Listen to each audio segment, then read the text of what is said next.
Saudamos aos irmãos com a graça e a paz do Senhor Jesus e convidamos a todos para que deixem, por favor, suas Bíblias abertas no texto que já foi lido, o livro de Gênesis, capítulo 27. Meus irmãos, quando os arqueólogos, os egiptólogos, examinam as paredes dos templos que resistem à ação do tempo lá no Egito, e interpretam os hieróglifos ali presentes, eles não encontram as histórias das derrotas do faraó. Quando o faraó ganha uma batalha, ele manda escrever na parede.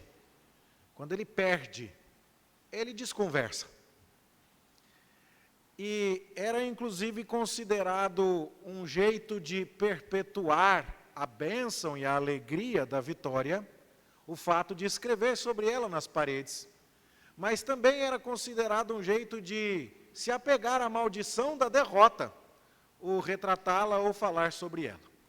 E é por isso que, se você, por exemplo, examina as lajes de pedra deixadas no seu palácio em Nínive pelo rei assírio Senaqueribe, você encontrará a sua vitória estrondosa sobre a cidade de Laquis, esculpida em pedras, uma verdadeira história em quadrinhos colocada na parede.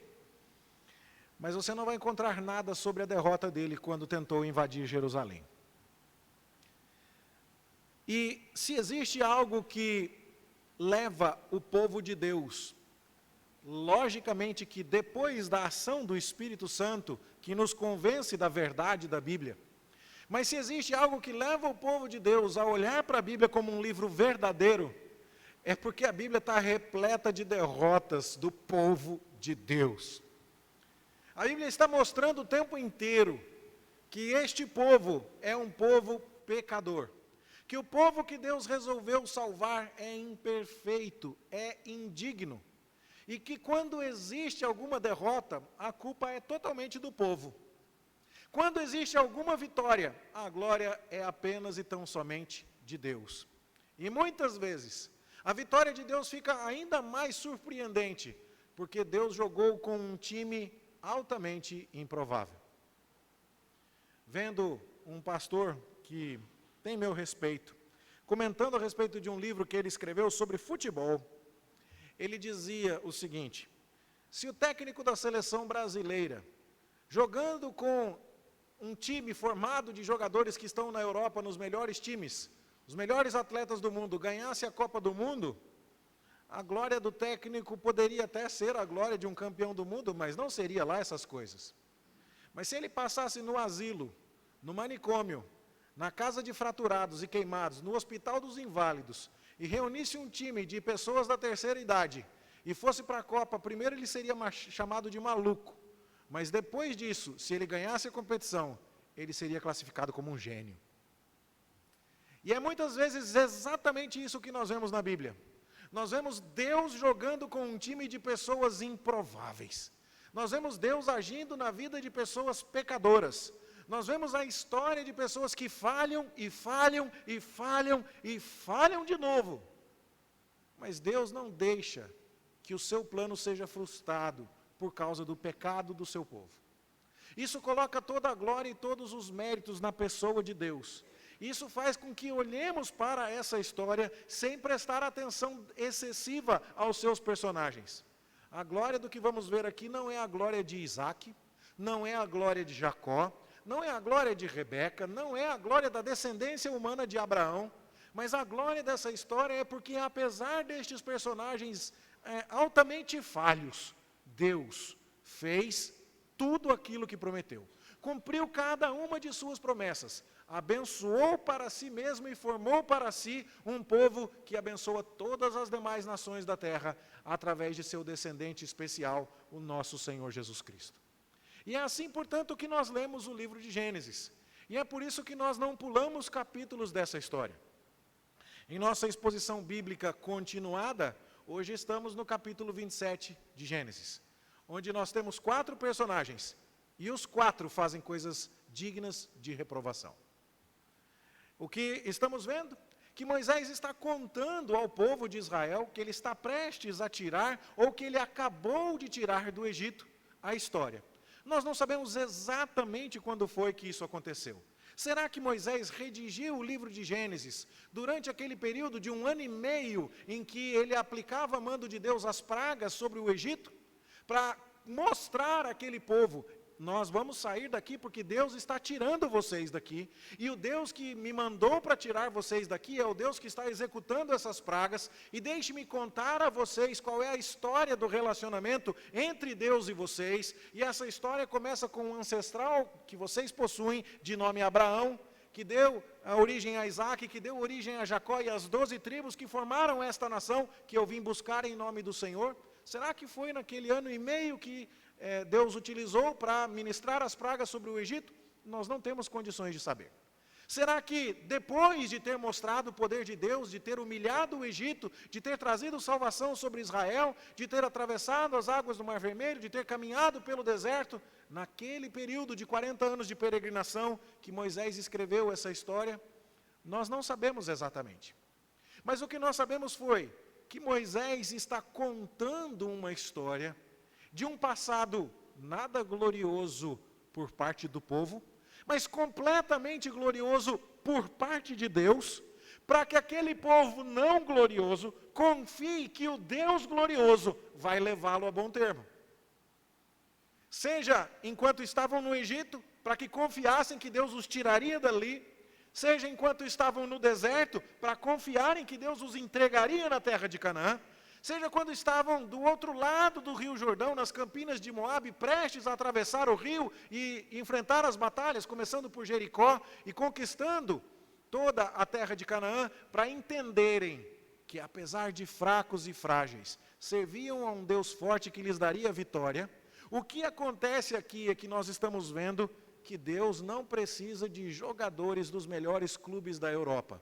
Ele pode jogar com os inválidos, com os loucos, com os aleijados, com os cegos e ganhar a Copa perfeitamente, porque o gênio é dele. Ele vai fazer as coisas acontecerem. Então, nós vimos que desde o começo da história da humanidade, há uma semente da serpente inoculada na criação. Desde o pecado de Eva, agora ela e seu esposo, Adão. Agora o que estamos vendo é a batalha entre aqueles que servem a serpente e aqueles que servem a Deus em sua misericórdia. E Caim, servindo a serpente, mata a Abel. Mas agora você percebe que Deus não permite que esta seja a palavra final. E através de um novo descendente de nome Sete, Deus dá prosseguimento aos seus planos. Mas depois você percebe que a maldade se multiplica no mundo. E nos dias de Noé, a humanidade está comprometida com valores malignos, pois Deus manda o dilúvio e preserva, na linhagem de Noé, a sua criação. Mas ali dentro da arca, tem um dos filhos que vê o pai desnudo e se comporta de maneira indigna. E agora a descendência de Cã é amaldiçoada, enquanto a descendência de Sem é abençoada. Mas dentro desse povo, ainda a maldade se multiplica de tal forma que, em vez de se espalharem pelo mundo, eles se concentram na Torre de Babel para fazerem a sua própria vontade. E Deus então diz: não, vou espalhá-los e vocês farão o que eu quero. E a minha bênção virá através da linhagem de Sem, por um homem de nome Abraão. E agora então nós começamos a ver as coisas. Mas para que a glória seja de Deus, há dificuldades. Abraão é idoso, casado com uma mulher estéril. E Deus deixa até o momento em que ele já está amortecido, incapaz de produzir descendência, para mandar Isaac. E Isaac se casa com Rebeca, e ela também é estéril. E essas dificuldades também vão nos mostrando que para Deus não haverá impossíveis em todas as suas promessas. Nós vimos que Moisés já está nos preparando a essa altura do livro e preparando os seus leitores para se desligarem de Abraão e se concentrarem em Isaac e nas próximas gerações. E foi por isso que no capítulo 25, Moisés contou a respeito da morte de Abraão, contou que Deus abençoou Abraão através de Isaac com a descendência prometida, contou que Deus abençoou Ismael e os seus descendentes como havia prometido, e agora a história segue. Mas como nós já vimos, a história segue com Isaac orando por Rebeca, E Rebeca agora gerando gêmeos, e em seu ventre, o drama cósmico, a batalha entre as duas sementes, a semente da serpente, a semente da mulher está acontecendo. Esaú e Jacó brigam dentro da barriga da mãe. Rebeca não tinha acesso a raio-x, a tomografia ou a ultrassom. Ela não podia fazer um ultrassom 3D para ver um peludinho e um segurando o calcanhar do outro. Não tinha como. Ela sequer sabia que eram dois, até que Deus lhe contou. Mas o que você vê ali dentro da barriga de Rebeca é o resumo do drama do mundo. Há uma batalha em andamento entre aqueles que servem a Deus e aqueles que não servem a Deus. E o próprio Senhor está no controle desta batalha e está avisando que, apesar das lutas, Ele conduzirá o seu povo em triunfo e que Ele soberanamente determinará quem é que lhe pertencerá. Tanto é que os gêmeos não haviam feito sequer o bem ou o mal, e Deus já diz a Rebeca que dentro de sua barriga, dos gêmeos, o mais velho, que culturalmente seria aquele que carregaria os privilégios da família, se tornaria o servo do mais novo. E nós então no capítulo 25 vemos que apesar desta declaração de Deus, o mais velho faz pouco caso desta bênção que lhe é prometida. Ou melhor, desta bênção que lhe era esperada. E ele vende ao mais novo, que era o portador da promessa, a sua primogenitura, trocando-a por um prato de lentilhas, uma marmita. A bênção custou uma marmita. E então o capítulo termina dizendo, 25 dizendo assim: assim desprezou Esaú o seu direito de primogenitura. Aqueles que representam no livro a linhagem da serpente, desprezam a bênção de Deus. Ele era ninguém menos do que o herdeiro natural das bênçãos prometidas por Deus a Abraão através de Isaac. Um homem que nasceu de maneira sobrenatural, um homem que recebeu de Deus promessas de que através da sua descendência seriam benditas todas as famílias da terra. E Esaú diz assim: de quem me adianta isso? Eu estou com fome agora, dá a marmita. E a maneira como Moisés registra isso é assim: Esaú comeu, levantou-se e saiu. Barriga cheia, pé na areia. Já ouviu falar? Sou igual o pernilongo, que morde e sai correndo. Foi o que Esaú fez. E assim, este que representa os valores opostos ao reino de Deus, despreza a bênção. E então o que nós ficamos esperando é que o outro lado da moeda, o filho que Deus elegeu, a quem Deus prometeu que através dele viriam as bênçãos, a gente espera que ele seja lindo, maravilhoso e cheiroso. Esaú desprezar a bênção, a gente ainda diz, tudo bem, mas o Jacó, como nós temos expectativas para esse menino.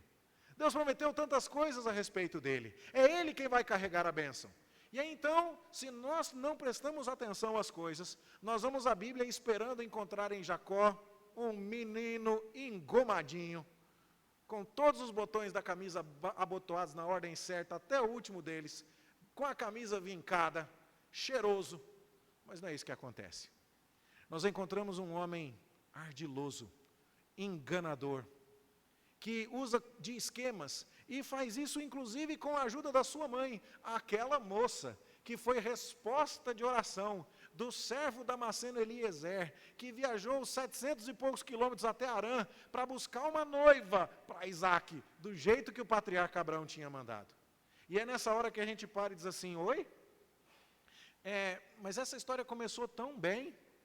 Existe fé na comunidade que pertence a Deus, mas existe pecado também. Isso chama a nossa atenção para o fato, portanto, de que não encontraremos perfeição nesta história, a não ser em Deus. E talvez aqui já tenhamos uma das maiores lições a serem dadas para as pessoas que estão olhando para a igreja mundo afora. Não estou com isso de maneira nenhuma justificando que homens maus que lideram o povo de Deus se aproveitem das pessoas. Não estou de maneira nenhuma justificando que pastores explorem as pessoas, explorem suas fraquezas, seus segredos, seus pecados, seu dinheiro. Não estou dizendo que a igreja tem autorização para se comportar mal, mas é importante olhar para a igreja e reconhecer que somos pecadores. você não encontrará perfeição em igreja alguma. Porque a perfeição está no Deus a quem a igreja serve, no Cristo que redimiu a igreja, porque a glória é dele e não é nossa. E estamos todos aqui confessando que precisamos dele, e que sem ele nada podemos fazer, e que se não fosse ele, nossa história seria uma derrota completa. Mas se há vitória em nossa vida, e se a nossa vitória pode ser escrita nas paredes da eternidade, ela é escrita por causa dos méritos que pertencem a Jesus e não a nós. O herói da igreja não é o pastor, o herói da igreja não são os presbíteros, não são os diáconos, não são os seus membros mais antigos. O herói da igreja é Jesus Cristo, o descendente perfeito de Abraão, e é para ele que nós olhamos. Pastores podem nos decepcionar. Não, eu não tenho a intenção de fazer isso. E eu espero que Deus me sustente para que eu nunca faça. Mas eu sequer posso prometer que jamais errarei. Não posso. Nem você pode. O que nós podemos é dizer, se cairmos, e Deus nos preserve, mas se cairmos, nós vamos em arrependimento e fé voltar a Deus dizendo, Pai, nossa história precisa do Senhor. É no Senhor que estão as nossas esperanças. E é para o Senhor que nós nos voltamos em arrependimento e fé. O que nós vemos é que Esaú despreza a sua primogenitura por um prato de comida. E aí então, contando essa história de maneira não linear, não cronológica, não na sequência em que os fatos aconteceram, mas escolhendo temas e arranjando material para que você pegue o raciocínio, Moisés organiza as coisas de tal forma que, depois de falar que Esaú vendeu a primogenitura por um prato de comida, ele conta que houve fome na terra, na época em que Isaac era recém-casado. E que Isaac precisou procurar por comida, e que esteve tentado a ir para o Egito. Mas Deus disse a ele, não vá.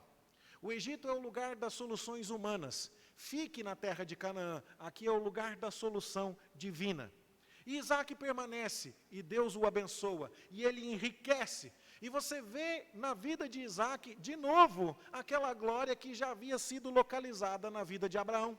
Abraão enriqueceu, Abraão prosperou, por causa da bênção de Deus sobre ele. E a bênção de Deus também esteve com Isaac. E Isaac caminha muito bem no começo, mas a gente percebe que ele também é pecador. O Abraão fraquejou, mentindo a respeito de sua esposa, dizendo que ela era sua irmã, pois Isaac faz o mesmo a respeito de Rebeca.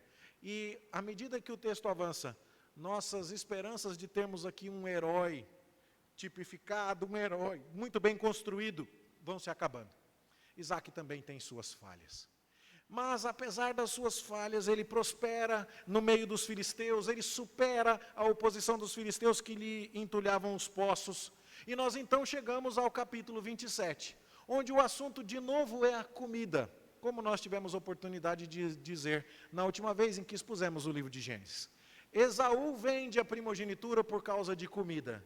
Isaac está tentado a ir até o Egito por causa de comida. E não vai. Mas agora, chega a hora de passar a tocha da fé, passar a bênção para o próximo patriarca. Há gêmeos na barriga de Rebeca, porque Deus abençoou a estéril Rebeca, como ele havia abençoado a estéril Sara. E agora é a hora de passar a bênção. Não para Esaú, porque Deus deixou claro que a bênção será para Jacó. E no entanto, Isaac prefere seguir os critérios que se relacionam à comida. O Esaú desprezou a bênção por causa de comida. O Isaac foi tentado a ir ao Egito por causa de comida. E agora ele vai abençoar Esaú por causa de comida. O tema que se repete por várias vezes neste capítulo é que Isaac gostava da caça que o Esaú trazia. Esaú era um homem peludo, por isso o nome dele, Esaú, significa isso, peludo. E do tipo selvagem, arqueiro, hábil na caça, como seu tio Ismael, o irmão de Isaac, era hábil com o arco e a flecha.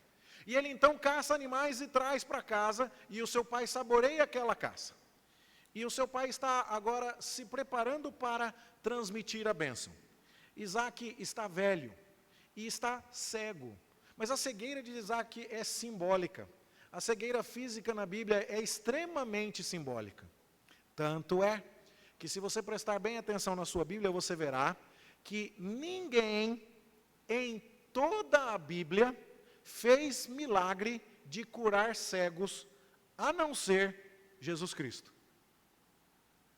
Olha só, Moisés fez chover pão do céu. Moisés dividiu as águas do Mar Vermelho.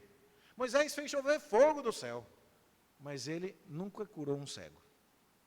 Tem, no máximo, Ananias que vai até o apóstolo Paulo para tirar umas escamas dos olhos de Paulo depois que ele ficou cego por 3 dias. No máximo. Mas fora isso, quem cura a cegueira na Bíblia, quem tira você das trevas e traz você para a luz, é aquele que disse, eu sou a luz do mundo, quem me segue não andará em trevas, pelo contrário terá a luz da vida. E ele faz isso e cura um cego de nascença, que havia dito, desde que o mundo é mundo, jamais se ouviu falar que alguém tivesse aberto os olhos a um cego de nascença. Cegueira na Bíblia é extremamente simbólico. E o Isaac está cego. Ele está cego não apenas porque está ficando velho, e ele nem está tão velho assim. Ele está com cerca de 100 anos de idade aqui, e vai morrer aos 180. Ele não sabe, ele acha que está prestes a morrer. Tem muito chão ainda pela frente. E, no entanto, ele está cego. Cego por causa de quê?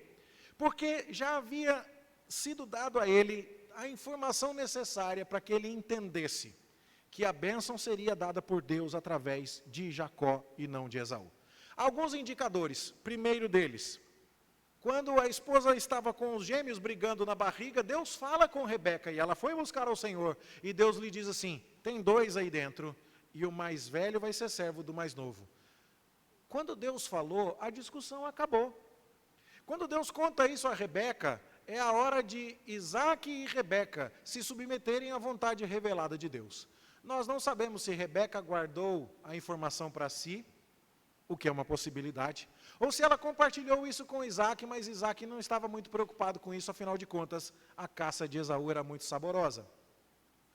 Mas, além disso, quando os 2 meninos nascem, Jacó nasce segurando o calcanhar do Esaú.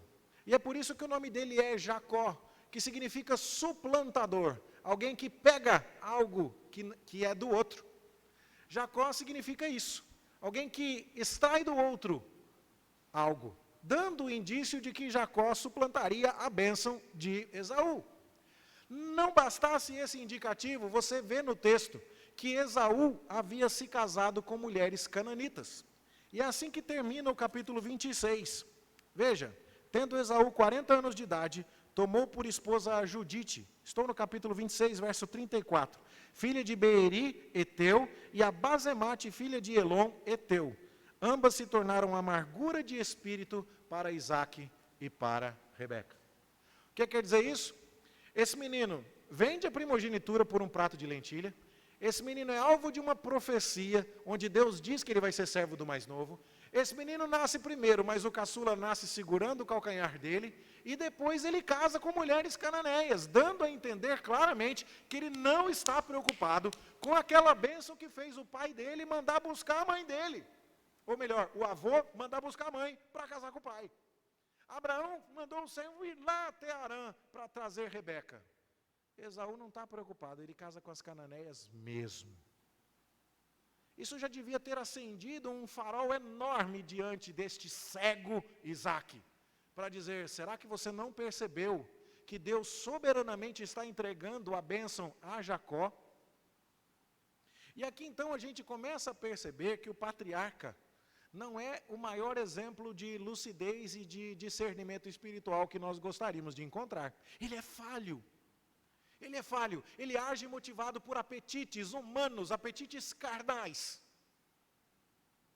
Ele desconsidera a revelação, ele desconsidera os indícios, ele desconsidera o caráter do seu filho. Jacó também mostra aqui que possui pecado, mas ele está pelo menos interessado na bênção. Ainda que com o ardil do prato de lentilha, ele quer ser abençoado. Mas o que nós vamos ver aqui, inclusive, é que há outros problemas. A mulher que pode não ter contado para o marido que Deus lhe disse que o mais velho ia ser servo do mais novo, está escutando conversa atrás da porta. E ela está ouvindo o que Isaac conversa com Esaú. Isso também é um problema, porque o ato de transmissão da bênção deveria ser um ato público. A transmissão da bênção de Abraão para Isaac foi pública. Nós vimos que Abraão deu a Isaac tudo quanto possuía, que ele despediu Ismael, que ele despediu Agar, que ele deu presente aos seus outros filhos com Quetura em vida, mas Abraão tomou todas as providências para que todo mundo soubesse: meu herdeiro é Isaac.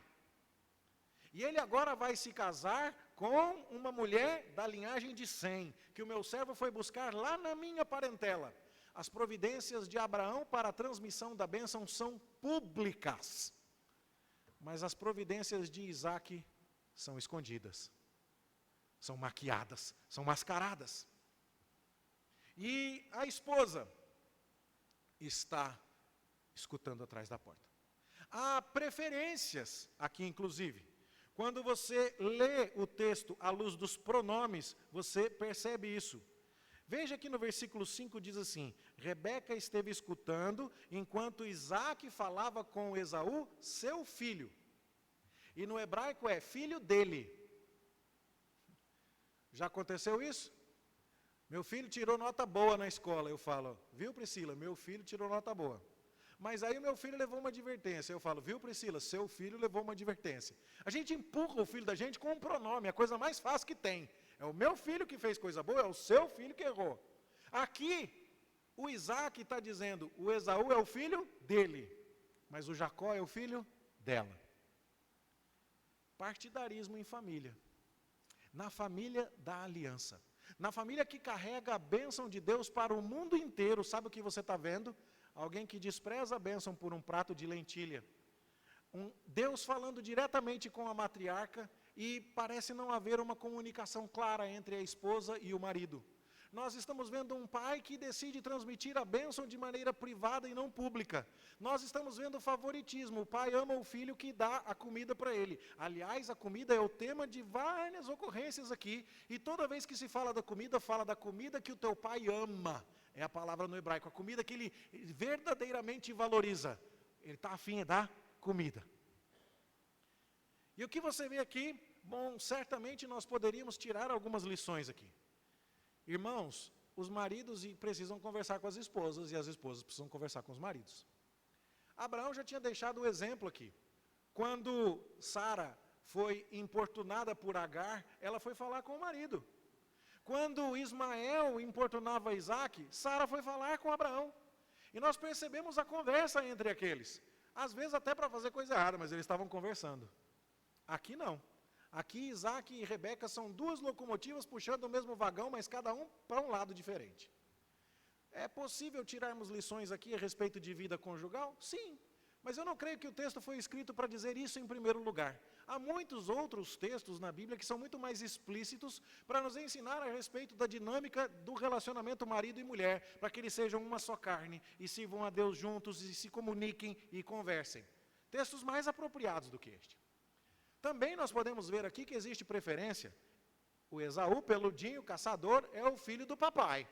Já o Jacozinho, lisinho, que habita em tendas, é o filho da mamãe. Existe preferência e isso não é bom. Também é algo que devemos prestar atenção. Mas não acredito que o texto foi escrito para isso, primariamente, também. Também é importante prestarmos atenção nos apetites que dirigem as nossas atitudes.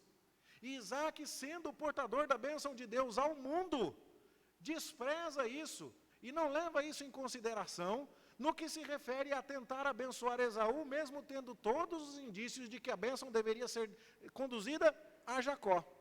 E ele então pensa muito mais com o estômago do que com o coração e com o cérebro. Não é a fé que dirige o patriarca, mas são os seus apetites. E eu creio também que nós podemos tirar essa lição aqui. O que é que tem nos levado a decidir como vamos investir a nossa vida, quais serão as nossas prioridades, onde colocaremos o nosso tempo, a nossa energia, o nosso dinheiro? Estamos sendo movidos por apetites carnais ou pelos interesses do reino de Deus? Buscamos em primeiro lugar o seu reino e a sua justiça? Ou estamos interessados em coisas que são puramente transitórias? Qual é o valor de um prato de lentilha diante daquilo que Esaú perdeu? Será que nós não estamos correndo atrás de coisas parecidas? Sim, essa ainda é uma lição que pode ser tirada aqui, mas de novo, não acho que seja a lição central. E aí então o que nós vamos vendo aqui é que Rebeca e Jacó vão armar um esquema para enganar o cego Isaque. E ali então, você conhece a história, e nós a lemos, enquanto Esaú vai caçar, a Rebeca já tem um plano todo pronto. E é um plano que envolve uma sequência elaborada de mentiras. A Rebeca foi esperta na hora de buscar água para os camelos do servo Eliezer. A Rebeca foi esperta na hora de conversar e de perceber que a bênção de Deus estava com Abraão e que ela viria com o servo Eliezer e dizendo, irei para onde Deus está me chamando, vou para uma terra que eu não conheço. Essa mulher de fé escorrega aqui e a sua esperteza aqui não é utilizada para o bem. Ela sabe que é preciso encapar o filho com pelo de cabra porque o irmão é peludo e o pai vai perceber. Ela sabe que precisa colocar a roupa do irmão no filho para ele cheirar igual a Esaú, como as flores do campo. Ela sabe que precisa correr com a caça e fazer de um determinado jeito aquela comida, porque o Isaque vai transmitir a sua bênção numa cerimônia que envolve a refeição.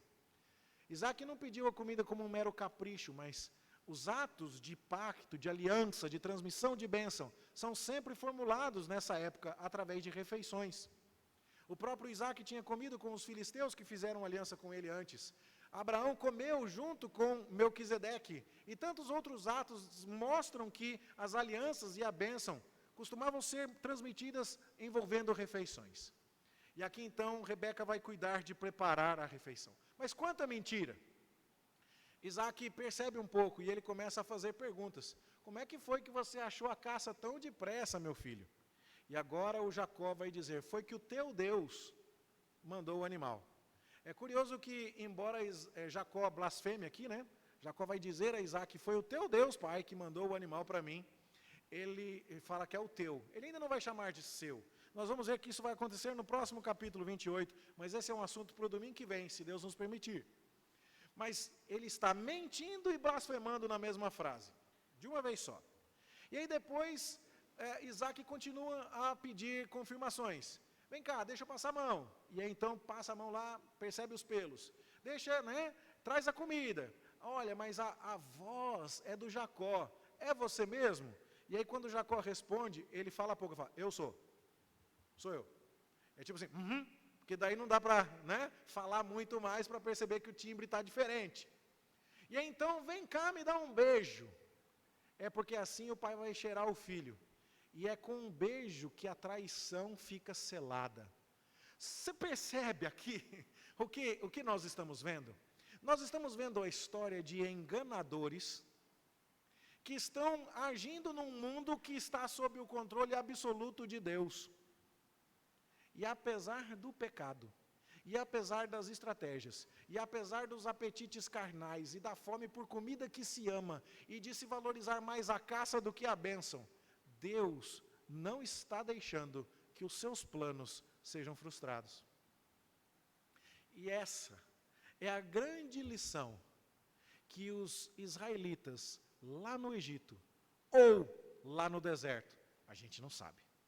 Mas essa era a grande lição que eles precisavam aprender. Será que Deus vai... Vamos imaginar que eles estavam no Egito, na época das pragas. Será que Deus vai tirar a gente daqui? Você viu o poder do exército de Faraó? Você conhece esse povo aqui? Você sabia que a gente não presta não, Moisés? E aí Moisés vai dizer assim, surpresa nenhuma. Deixa eu contar para você a história do seu tataravô. Valia nada não.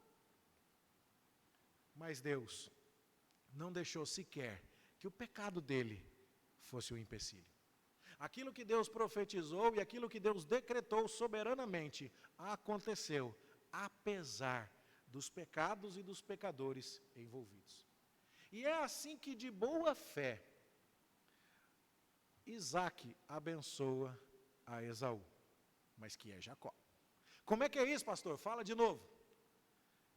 Ainda que guiado por seus apetites carnais, ainda que mais atento aos favores que Esaú lhe prestava, e mais interessado em abençoar um mais velho que caçava para ele, do que em dar ouvidos à profecia, que nós não temos certeza se ele conhecia, mas em dar ouvidos às circunstâncias, porque afinal de contas Esaú vendeu a primogenitura, porque afinal de contas ele se casou com mulheres cananeias, porque afinal de contas Jacó nasceu segurando o calcanhar do irmão, ainda que desprezando todas essas coisas, quando Isaac abençoa o filho que ele pensa ser Esaú, ele está fazendo isso de boa fé. E ele faz isso com tanta boa fé que depois, quando o verdadeiro Esaú aparece, ele diz, não posso, eu já dei a bênção, e eu dei bem dada, e agora não tem como desfazer. E é curioso porque quando você vai até o livro, a carta aos Hebreus no Novo Testamento, é dito lá que pela fé, Isaac abençoou Jacó. E isso é uma nova surpresa. A fé que Isaac está exercendo aqui, não é aquela fé mais pura e mais limpa. Até mesmo na fé, até mesmo nas suas melhores intenções, você percebe aqui o patriarca escorregando. E talvez eu e você possamos também fazer um exercício aqui e tirar daqui mais uma aplicação. Você já fez coisas más, muito bem intencionado? Você já tentou acertar e no melhor das suas forças, analisando todas as circunstâncias, disse, a coisa mais sábia, mais cristã, mais piedosa que eu poderia fazer é essa? E depois que você faz, você percebe o pecado dentro do seu coração e ele se revela? Toda mãe aqui que já deu um remédio errado para o filho, que já passou um remédio de piolho nele, depois deu alergia, depois ficou se culpando, achando que era a pior mãe do mundo, talvez a minha está me escutando, é para a senhora mesmo, mãe, que eu estou falando. Já sabe do que eu estou dizendo. A gente faz tentando acertar, mas a gente erra. Já aconteceu com você? Pois é. E nós estamos vendo aqui um patriarca que está com fé, transmitindo a bênção. Ele sabe que ele é o portador da bênção. Ele está preocupado em passar a bênção adiante. Ele está preocupado porque ele acha que vai morrer e não vai comunicar a bênção. E ao fazer isso, está fazendo isso com sinceridade, mas com o coração sujo. Você já parou para pensar que mesmo nós, quando fazemos o serviço de Deus na casa de Deus, quando pregamos, quando damos uma aula, quando colaboramos com os nossos dízimos e ofertas, quando recepcionamos um visitante, quando vimos ao culto, podemos estar fazendo coisas certas, maculados por motivos pecaminosos? E você já reparou que nem isso impede Deus de fazer o que Ele tem para fazer? Essa é a grande certeza deste texto. É isso que os hebreus, quer estivessem no Egito na época das pragas, quer estivessem no deserto na época da sua peregrinação, quer estivessem nas campinas de Moabe prestes a cruzar o Jordão, quando ouviram a história de seus ancestrais, foram levados a entender, vai dar tudo certo por causa de Deus. Você não está me entendendo? Tem um irmão lá em São Paulo, que ele é um exemplo para mim da minha pecaminosidade. Vou contar a história bem rápido para você. Eu estudava em 1998 no seminário, e estava para casar, noivo apaixonado, você sabe como é que é, só tinha sexta-feira para ficar com a noiva, e aí então não existia celular, não existia WhatsApp, imagina, smartphone, imagina. Quem tinha celular naquela época tinha um tijolão desse tamanho assim, que custava uma fortuna. E então, quando eu vou para o seminário para tentar tirar o meu carro da garagem, às 3h45 da tarde, e eu precisava atravessar São Paulo inteirinha, porque era dia de rodízio, sexta-feira era o rodízio do meu carro. Então, quando eu vou lá, tem um Escort GL azul marinho parado na porta, que era a cara do carro do seminarista Edgar. Está gravado aí, se o Edgar, que é pastor presbiteriano hoje, estiver ouvindo, perdão, Edgar, mas não foi, né? Você vai ouvir o resto da história. Aí está o carro do Edgar lá. Eu fico olhando aquele carro e falo assim, miserável. E eu agora não vou ver minha noiva, e agora eu vou ter que esperar, não é às 5 da tarde, vou ter que esperar às 8 da noite para poder sair daqui, porque tem que esperar o rodízio, para poder chegar lá, já vou chegar lá cansado, não vou ver minha noiva hoje, porque o belezão do Edgar parou o carro aqui. Eu ligo para o CET, Companhia de Engenharia de Tráfego, dá para vir guinchar o carro? Mas sabe aquele amor do seminarista pelo colega, né? Não, não dá, está no horário aqui de pico, não tem como. Dá para mandar alguém para multar Dá. Então faz o favor, manda alguém para multar aqui. Vieram e multaram o carro. E eu falei, pronto, mas eu ainda não consegui sair. E aí, não conseguindo sair, não satisfeito, juntei vários colegas, isso depois de ter ligado no seminário, ligado apartamento por apartamento no interfone, cadê o Edgar? Para tirar o carro daqui, o carro não sai. Aí então eu falo, não vai ter jeito, eu junto os meus amigos, a gente pega o carro e vira ele pelo paralama e larga no meio da rua. Eu tiro o meu carro e venho embora. Esse é o seu pastor, irmão. Depois desse sermão eu tenho coragem de contar isso para você. Você vai ter que me perdoar. Aí eu vou embora. E não toquei no assunto com o Edgar. Encontrei com ele, olhei para a cara dele, ele não falou nada, eu também não vou falar. Passou o tempo, formamos, seguiu a vida. E aí eu me tornei pastor da igreja presbiteriana de Cidade Ademar, que fica pertinho do seminário. E aí então eu era seminarista naquela época, olha esse mundo pequeno, o reverendo Erley, que hoje trabalha aqui em Goiânia na primeira igreja. E eu fui fazer uma visita para o pastor Erley como seminarista. Eu era o tutor dele. E aí então eu chamei um diácono da minha igreja e falei, Daniel, vamos lá comigo fazer uma visita para o Erley? Vamos lá, pastor. Bora lá. Aí eu estou indo para o seminário, não tinha GPS ainda, gente. Ainda 2010, 2011, não era todo mundo que tinha GPS. Eu não tinha. Aí o Daniel fala assim, entra para cá, pastor, vai por aqui. Eu falo, vai dar lá, ele confia. E olha, arrumou um caminho, beleza, para ir para o seminário. Eu falei, Daniel, você conhece um caminho jóia aqui? Ele falou, a gente vem sempre aqui visitar os seminaristas. Eu vinha desde 97, 98, eu estava direto aqui. Tinha um escortinho azul, parava aqui na frente do portão. Até que um dia eu parei de vir de escortinho, porque largaram meu carro no meio da rua. Diácono da igreja. Aí, sabe quando você sente assim, a bochecha pegando fogo, assim? Aquele calor assim, né? Falei, Daniel, eu preciso contar um negócio para você. Ele falou, não, pastor, você não precisa me contar nada não, eu sempre soube que era você. Ela falou, não, aí você me quebra, aí você me quebra. Aí você me quebra. Esse era o pastor Márcio. E sabe, o Daniel mostrou uma maturidade tão grande. E ele depois foi para o seminário, foi meu aluno no seminário, está estudando lá agora, vai se formar pastor agora também. E ele mostrou uma maturidade grande ao dizer assim, nunca esperei líderes perfeitos. E você estava perdoado, pastor. Pensa em alguém que olha para o Daniel até hoje assim, meio constrangido, assim, meio sem graça. Eu fiz isso, irmãos, eu errei. Eu errei.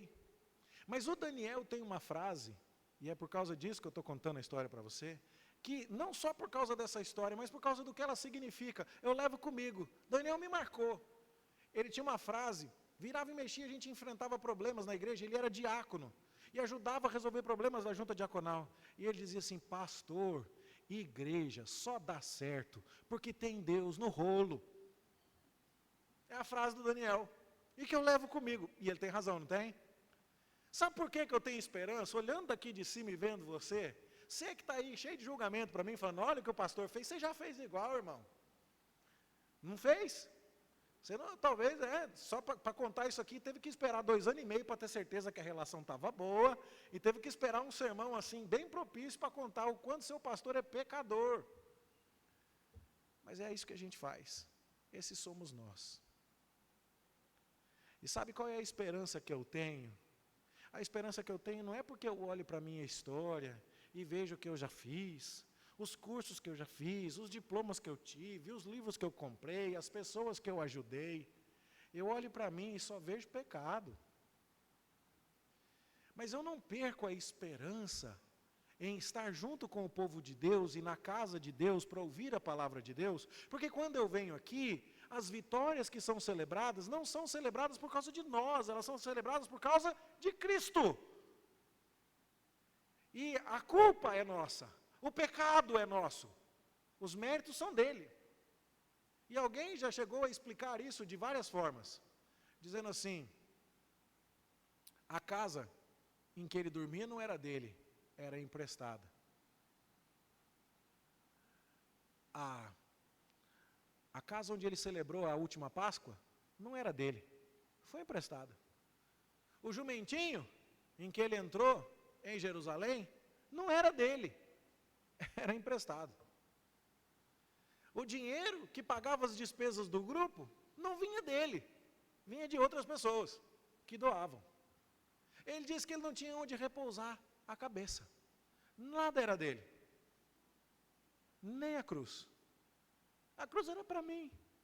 Mas ele tomou sobre si essa cruz. E agora, ele é meu.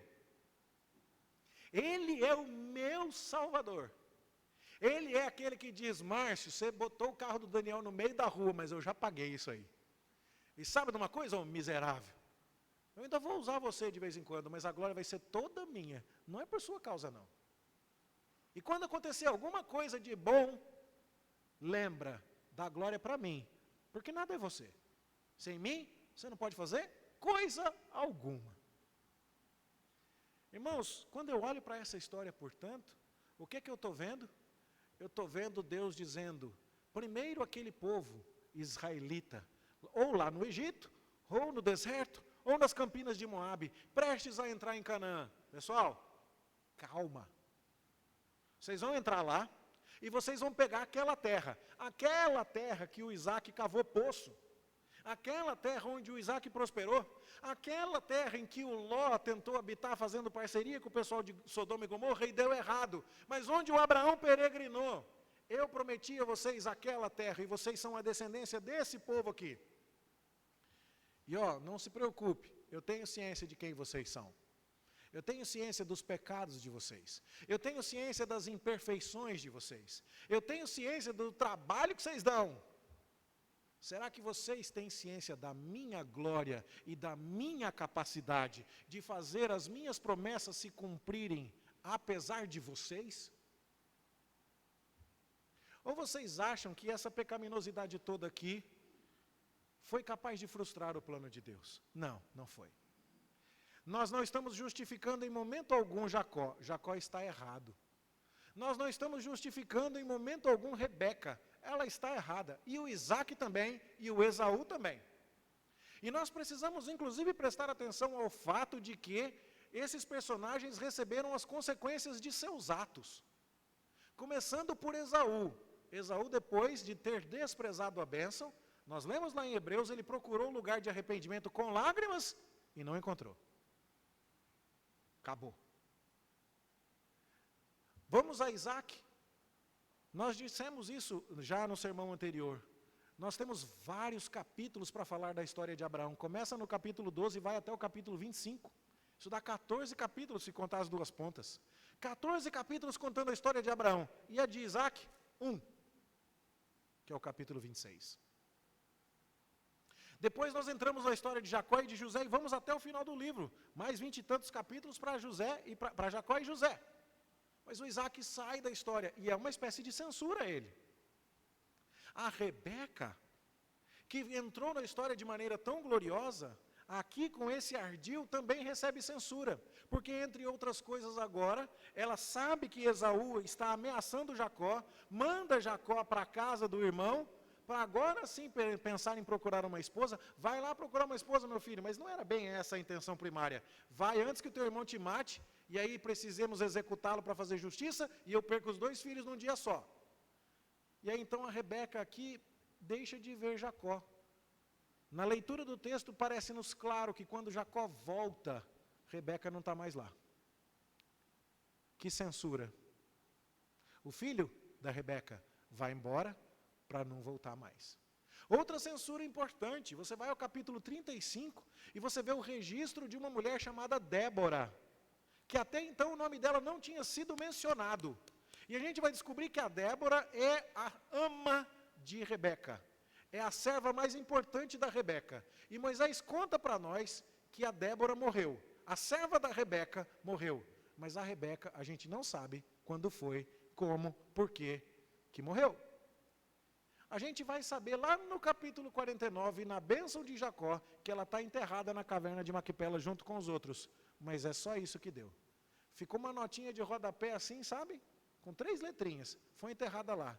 Mas a Rebeca sai de cena. Isso é uma censura histórica importante. E o Jacó? O Jacó, que enganou o pai quando estava cego, que enganou o pai usando a roupa do irmão, e que enganou o pai matando o cabrito, ele vai ser enganado também para largar a mão de ser bobo. Porque quando ele vai para a casa do tio para arrumar a esposa, aproveitando que ele estava cego de amor, e aproveitando a escuridão da noite de núpcias, o enganador vai ser enganado também, e vai casar com a mulher errada. E Deus vai falar assim para ele, está vendo, Bocó? Tomou um pouco do seu veneno aí, aprendeu que não é assim que faz? Mas não é só isso. Não foi usando a roupa do Esaú que ele enganou o pai? Como é que os filhos de Jacó enganaram Jacó a respeito da morte de José? Não foi com a túnica do José? E que tipo de sangue de animal eles colocaram na túnica? Não foi sangue de carneiro? Do mesmo jeito que Jacó matou o carneiro para fazer comida para o pai? Percebeu aí? Isso significa também, meus irmãos, portanto, que apesar de olharmos para isso aqui e vermos a pecaminosidade, e podermos com um certo alívio dizer, louvado seja Deus, o meu pecado não vai impedir Deus de agir, nós também deveríamos olhar para isso aqui e dizer assim, melhor não brincar, porque quem brincou com a bênção se arrependeu. E Deus vai agindo de maneira soberana, conduzindo todas as coisas, de modo que ele trata o seu povo e disciplina o seu povo. O Jacó, que foge do irmão Esaú, acaba indo para Harã, e lá ele casa do jeito que precisava, dentro da família da aliança. Não é curioso como Deus, até mesmo gerenciando as atitudes más do seu povo e das outras pessoas, faz as coisas de um modo assombrosamente misterioso, em que ele não é o responsável pelo pecado e ele não se contamina com a sujeira humana, mas nada acontece fora do seu propósito.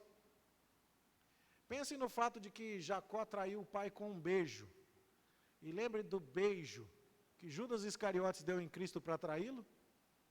Pense nas cristoincidências que acontecem nesse texto, dando-nos a ideia de quantas vezes ardis humanos foram construídos.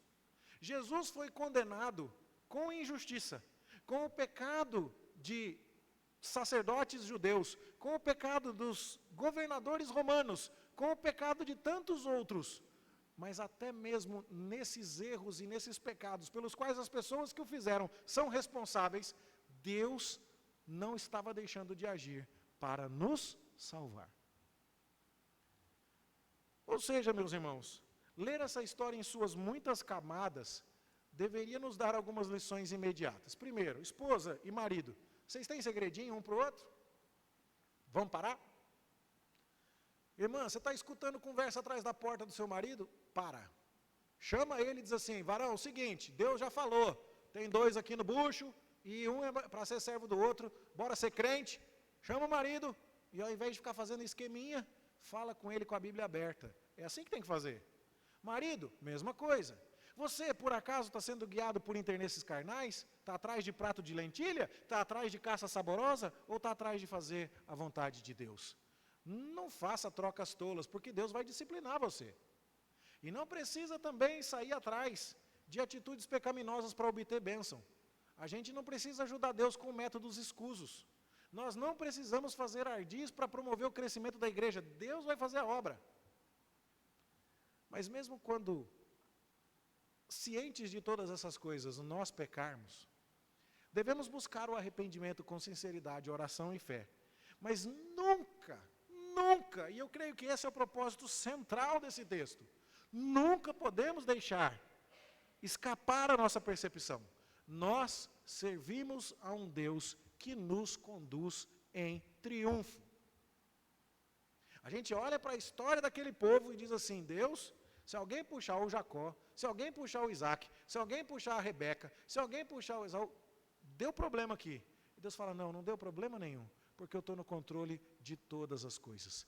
Eu vou levar vocês, eu vou conduzir vocês em triunfo, eu vou guardar vocês, vocês vão chegar lá. Cuidado, porque essa é uma tentação da nossa época. Nós perdemos facilmente a esperança quando olhamos muito para baixo. Prestar atenção no Jacó, prestar atenção no Isaac, tira a esperança de qualquer um aqui. Mas quando você lê a história até o final, você vê que tem alguém que está dirigindo todas estas coisas com uma mão invisível, mas poderosa e garantidora, que faz com que o seu povo chegue lá. Lembra do Daniel? A igreja só dá certo porque tem Deus no rolo. Olha o pastor que Deus mandou para você, que larga o carro do diácono no meio da rua. Deus faz as coisas maravilhosas. E Ele vai usar você também, pecador, e eu, apesar de nós, e vai nos levar lá. Não nos permitamos olhar para a igreja com um olhar tão raso, que se apegue nas falhas dos nossos irmãos, para julgar que só por causa disso ela não vai chegar lá. Nós precisamos lembrar de quem é esse povo. Esse é o povo de Deus. Esse é o povo da promessa. Não nos sintamos autorizados por conta disso a sair pecando como se isso fosse escapar impunemente. Não vai. Deus vai disciplinar. Disciplinou a Rebeca, disciplinou Isaac, disciplinou Jacó. Mas apesar de nós, Ele vai fazendo chegar lá. Tem um lema que eu resolvi adotar. Quando alguém me pergunta assim, como vai a igreja presbiteriana do Jardim América? Eu falo assim, Deus é tão bom que a igreja vai bem apesar do pastor que tem. E não é verdade? Como é que está indo a igreja? Vai bem, apesar de você. E olha que você está aqui, olha você, vou te contar. Mas Deus está fazendo toda a diferença na nossa história. Ao mesmo tempo que essa história nos humilha, nos coloca no nosso lugar e diz assim, você está entendendo por que somos vitoriosos? Somos vitoriosos em Cristo. Temos noção de que você está em obras, de que você está em construção, está em formação. Deus está trabalhando na sua vida como trabalhou a de Jacó. A gente vai ver o quanto que Jacó sofre na mão do Labão, para aprender a não ser enganador, o quanto que Labão engana ele. E aí então a gente vai aprendendo. Deus está trabalhando. Lição central. Olha para a igreja, meu irmão, com olhos melhores. Olha para o que Deus está fazendo aqui, com a visão que Moisés queria que os israelitas tivessem a respeito do seu povo.